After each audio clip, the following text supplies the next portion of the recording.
جب کوئی شخص فوت ہونے لگے تو اس کے پاس جو لوگ موجود ہیں ان کو کلمے کی تلقین کرنے کا حکم ہے، اور ان کو یہ بھی حکم ہے کہ وہ اس کی اچھی چیزیں اس کو بتائیں۔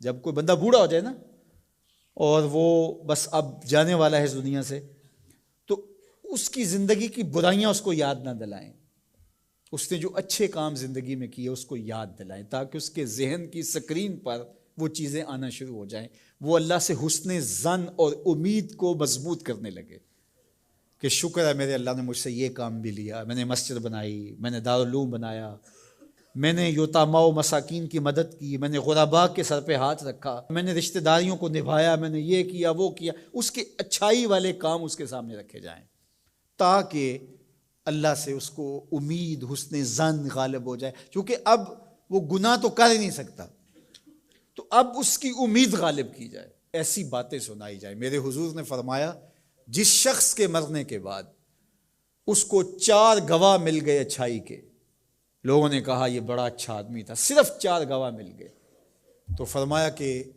اللہ اس کو غفران و رحمت کے پردوں میں ڈھانپ لیتا ہے، اس کی بخشش و مغفرت ہو جاتی ہے، اس کو جنت عطا کر دی جاتی ہے۔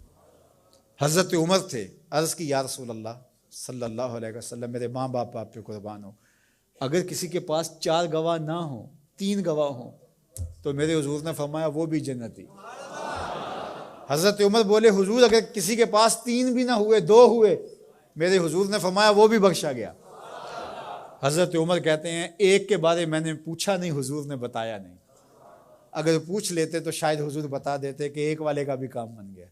تو یار جس کو صرف 2 گواہ مل گئے مرنے کے بعد، لوگوں نے کہا بندہ بڑا نیک تھا، نمازی تھا، ظلم نہیں کرتا تھا، زیادتی نہیں کرتا تھا، صرف 2 گواہ مل گئے، اس کی بخشش۔ لیکن وہاں کچہریوں والے گواہ نہیں چلیں گے، گواہ سچے ہوں گے، اللہ کے ہاں جھوٹے گواہ، وہ چاہے 2 ہی مل گئے، 50 سال 60 سال 70 سال کی زندگی میں 2 گواہ اچھے مل گئے اس کی اچھائی کے، وہ جنتی ہے۔ اللہ اکبر۔ اور کئی ایسے لوگ ہوتے ہیں جن بیچاروں کو گواہ ہی نہیں ملتا، جو کسی وجہ سے گواہی دے بھی رہے ہوتے ہیں، وہ بھی کہتے ہیں چلو ساڑھے نال تے چنگا ہی سی۔ اس کا مطلب ہے کہ سب کے ساتھ اس کا رویہ اچھا نہیں تھا، ساڑھے نال تو ویسے کدی نہیں سی کی تھی۔ تو اس کا کیا مطلب ہوا کہ یہ بندہ ضرر کا منبع تھا، یہ شر کا منبع تھا، تو اس کی شر سے ہم بچ گئے بس۔ تو ایسا نہ ہو کہ تمہارے بعد لوگ گواہی بھی اگر دینا چاہیں تو لفظ تراشنے لگیں کہ اگر میں نے اچھا کہہ دیا تو سارے لوگ میری جانب دیکھیں گے کیا کہہ رہے ہو۔ ایسی گواہی پیدا کرو لوگ دل سے کہیں یار زمانے میں ایسا دیکھا ہی نہیں تھا۔ اپنی اچھی گواہیاں پیدا کر کے جاؤ، چاہے 2 ہی پیدا ہو جائیں، اچھی گواہیاں پیدا کر کے جاؤ۔ اللہ اکبر۔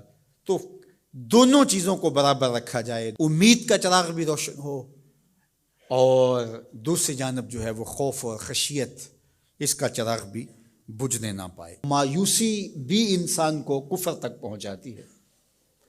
جب کسی کو پتا ہو کہ اب رخصت ہی نہیں ہے، معافی نہیں ہے، تو وہ جس نے 99 قتل کیے تھے، جب اسے پتا چلا کہ جہنم میں جاؤں گا ہی، تو اس نے کہا پھر 99 کیا 100 کیا؟ جس کو سزائے موت ہو جاتی ہے اس کی پھر نگرانی کی جاتی ہے، اس کو پتا ہے میں تو مرنا ہی مرنا ہے، 1 مار کے بھی مروں یا 10 مار کے بھی مروں ایک ہی بات ہے۔ تو خوف اور امید دونوں ساتھ ساتھ ہوں کہ گرفت بھی ہو سکتی ہے، رخصت اور چھٹی اور معافی بھی ہو سکتی ہے، یہ زندگی کے اندر جو ہے وہ توازن چیز قائم رکھتی ہے۔ شفاعت کی امید حضور علیہ السلام سے، اور حضور کی ناراضگی کا ڈر بھی۔ حضور سفارش کریں گے اور گناہ گاروں کی بخشش ہوگی، لیکن دوسری جانب یہ ڈر بھی کہ اگر حضور نے منہ پھیر لیا تو پھر کس در پہ جائیں گے۔ حضور نے ارشاد فرمایا جس نے میری سنت سے منہ موڑا میں اس کی شفاعت نہیں کروں گا، تو پھر کوئی سہارا کوئی آسرا رہے گا باقی؟